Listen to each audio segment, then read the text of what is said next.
जय मसीह की। मेरा नाम रजत धीमान और यह वीडियो आपको जेनेसिस अपोलोजेटिक्स द्वारा प्रस्तुत किया गया है। हमारे पिछले एपिसोड में बाइबल क्या है, हमने देखा बाइबल 66 विभिन्न पुस्तकों का संग्रह है जिन्हें दो भागों में विभाजित किया गया है, जिन्हें हम पुराना नियम और नया नियम कहते हैं। पुराने नियम की शुरुआत परमेश्वर द्वारा एक अच्छी दुनिया बनाने और मनुष्यों के द्वारा परमेश्वर की आज्ञा का उल्लंघन करने से होती है, जिसके परिणाम स्वरूप पाप और मृत्यु दुनिया में आ गई और परमेश्वर का क्रोध सारी मानव जाति पर था। परमेश्वर दयालु हैं और वह मनुष्य को मृत्यु और पाप के अभिशाप से बचाना चाहते थे। इसीलिए उन्होंने इजराइल राष्ट्र को चुना और इस राष्ट्र के द्वारा वह एक उद्धारकर्ता या मसीहा को प्रकट करना चाहते थे, जो मानव जाति को पाप और मृत्यु के बंधन से छुड़ाएगा और परमेश्वर के क्रोध को संतुष्ट करेगा।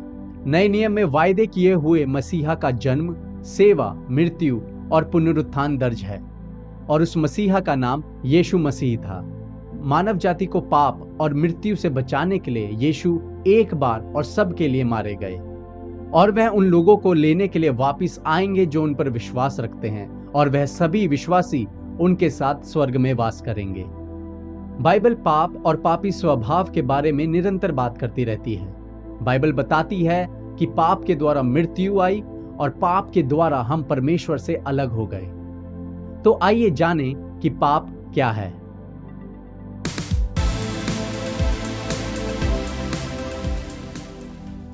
इब्रानी भाषा में पाप को खता और यूनानी में हमार्तिया कहा जाता है, जिसका अर्थ है लक्ष्य से चूकना या असफल हो जाना। पर यह पाप मानव जाति के बीच में कहां से आया?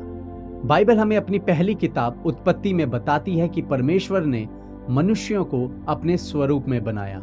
परमेश्वर के स्वरूप में बनने का अर्थ हमारी योग्यता को दर्शाता है कि मनुष्य पृथ्वी की देखभाल करे और मनुष्य परमेश्वर के साथ और अन्य मनुष्यों के साथ एक अच्छा संबंध स्थापित करे।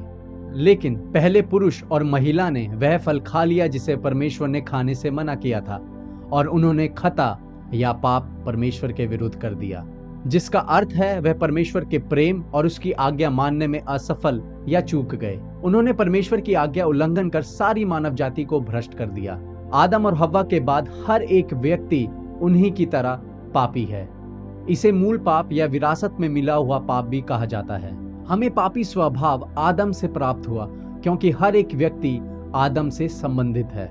हम दोष और पाप के साथ साथ उसकी सजा में भी भागीदार हैं। आदम समस्त मानव जाति का प्रमुख है और उसका पाप हर एक व्यक्ति के स्वभाव में पहुंच गया है।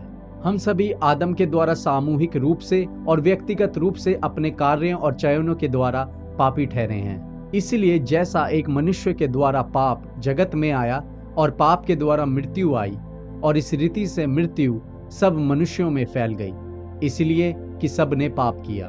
पाप को समझने का बुनियादी तरीका यह है कि कोई भी विचार, दृष्टिकोण या कार्य जो परमेश्वर की इच्छा के विरुद्ध है वह पाप है। इसमें परमेश्वर की आज्ञा का उल्लंघन करना भी शामिल है। जो कोई पाप करता है वह व्यवस्था का विरोध करता है, और पाप तो व्यवस्था का विरोध है। साथ ही बाइबल हमें सिखाती है कि किसी मनुष्य के विरुद्ध पाप करना परमेश्वर के विरुद्ध पाप करना है। सो भाइयों का अपराध करने से और उनके निर्बल विवेक को चोट देने से तुम मसीह का अपराध करते हो। जब एक इजरायली परमेश्वर के विरुद्ध पाप करता था तो वह पाप बलि भेंट चढ़ाता था, और जब वह किसी मनुष्य के विरुद्ध पाप करता था तो वह दोष बलि भेंट चढ़ाता था, जिसमें वह मुआवजा या नुकसान की भरपाई करता था। यह भेंट चोरी, झूठी शपथ, जबरन वसूली और झूठ को माफ करती थी। यह भेंट परमेश्वर को अर्पित की जाती थी, जिसका उद्देश्य था कि वह मनुष्य जिसने पाप किया है उसके पाप क्षमा हो। इसीलिए यदि तू अपनी भेंट वेदी पर लाए और वहां तू स्मरण करें कि मेरे भाई के मन में मेरी ओर से कुछ विरोध है, तो अपनी भेंट वहीं वेदी के सामने छोड़ दे और जाकर पहले अपने भाई से मेल मिलाप कर, तब आकर अपनी भेंट चढ़ा। रोमियो की पुस्तक में प्रेरित पौलुस पाप पर चर्चा करते हैं। वह बताते हैं हर कोई यहूदी और यूनानी पाप के अधीन है। वह बताते हैं कि पाप केवल कार्य नहीं बल्कि हृदय की स्थिति है। जैसा लिखा है कि कोई धर्मी नहीं, एक भी नहीं, कोई समझदार नहीं, कोई परमेश्वर का खोजने वाला नहीं, सब भटक गए हैं, सब के सब निकम्मे बन गए हैं, कोई भलाई करने वाला नहीं, एक भी नहीं। इफिसियों में प्रेरित पौलुस कहते हैं कि हम स्वभाव से ही क्रोध की संतान हैं। तो पाप अधर्म है, पाप आध्यात्मिक अंधेपन की ओर ले जाता है, पाप मृत्यु की ओर ले जाता है। हम सभी पापी हैं, हमें पापी स्वभाव विरासत में मिला है, परंतु परमेश्वर कृपालु और दयालु है कि यीशु मसीह हमारे पापों के लिए मरा। जो पाप से अज्ञात था उसी को उसने हमारे लिए पाप ठहराया कि हम उसमें होकर परमेश्वर की धार्मिकता बन जाए। यदि आप प्रभु यीशु को अपने उद्धारकर्ता के रूप में ग्रहण करना चाहते हैं तो इस प्रार्थना को करें। मिलते हैं अगले एपिसोड में, तब तक जेनेसिस अपॉलोजेटिक्स हिंदी को लाइक, शेयर और सब्सक्राइब करें।